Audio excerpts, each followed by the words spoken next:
tudo bem com você?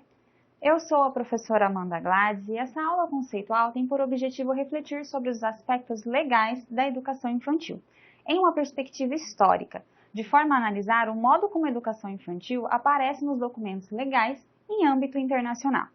Para falarmos sobre os documentos e as políticas internacionais que norteiam a nossa prática educativa na educação infantil, faz-se necessário relembrarmos um conceito importante que precisamos dominar, sendo esse referente à localização da educação infantil dentro da educação nacional.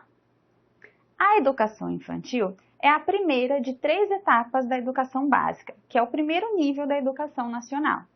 Dessa forma, a educação infantil, primeira etapa da educação básica, está situada entre os 0 e 5 anos de idade e é dividida em 2 partes. Primeira, do 0 aos 3 anos de idade, que estão as creches, CMEIs, SEI e SEIs, porque cada município tem a sua nomenclatura.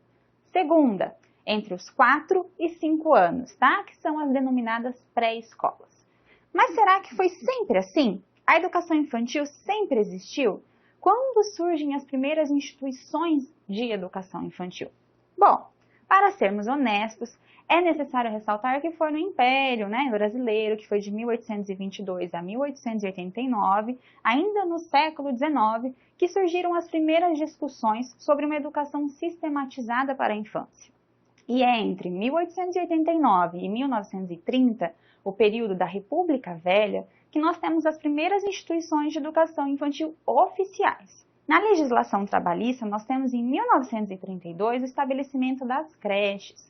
De igual forma, o Manifesto dos Pioneiros da Educação Nova, em 1932, propõe a criação das escolas maternais, o chamado Jardim de Infância. Mas quando nós falamos em avanços na educação infantil, nós temos que falar e nos remeter às políticas para a infância, que ocorreram no final do século XX, e com a Lei de Diretrizes e Bases da Educação, que é a LDB, a Lei 9.394 de 1996. Bom, mas após a gente esclarecer essas questões relacionadas à estrutura do sistema educacional brasileiro, a gente vai agora analisar os documentos internacionais que influenciaram esses documentos nacionais aí que nós demos uma pincelada, e outros que a gente vai ver na nossa próxima aula. E aí, caro aluno, eu te pergunto, por qual motivo os documentos brasileiros são influenciados por documentos internacionais? Bom, a resposta é clara e objetiva. O Brasil é signatário dos acordos e dos documentos da ONU, a Organização das Nações Unidas. Quando ele assina, ele concorda com o que esse órgão decide.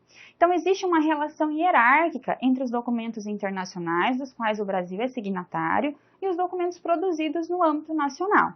Os documentos internacionais tendem a ditar como os nossos documentos e as nossas políticas serão construídos. Para, então, entrarmos dentro dos documentos internacionais, nós temos a ONU. A ONU teve a sua origem após a Segunda Grande Guerra Mundial, que finalizou em 1945.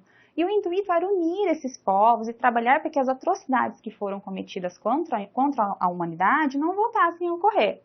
Então, atualmente, a ONU conta com 193 países, entre eles o Brasil, e possui 26 programas que prestam assistência técnica e humanitária em diversas áreas a todo mundo.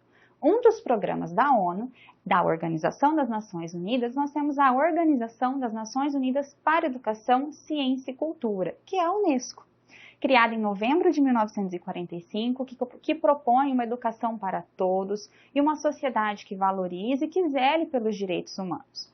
Por este motivo, que um dos documentos internacionais que norteiam a educação brasileira é a Declaração Universal dos Direitos Humanos, firmada em 1948.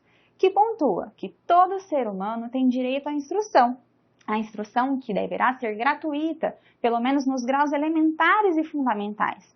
E a instrução elementar é obrigatória. De igual forma, nós temos também na Declaração Mundial de Educação para Todos, em 1990, no seu artigo 5º, que a aprendizagem começa desde o nascimento. Isso implica, então, em cuidados básicos e uma educação inicial desde a infância. E em consonância com esses documentos e com o nosso caminhar histórico, nós temos o Marco de Dakar em 2000, que pontua que os países participantes estariam comprometidos a atingir os seguintes objetivos. A. Expandir e melhorar o cuidado e educação da criança pequena, especialmente para as crianças mais vulneráveis e em maior número de desvantagem. Bom, pessoal, esse era o intuito da nossa aula e eu te espero na próxima para a gente discutir sobre os documentos nacionais que são influenciados por esses documentos internacionais que nós vimos aqui. Um abraço e até lá!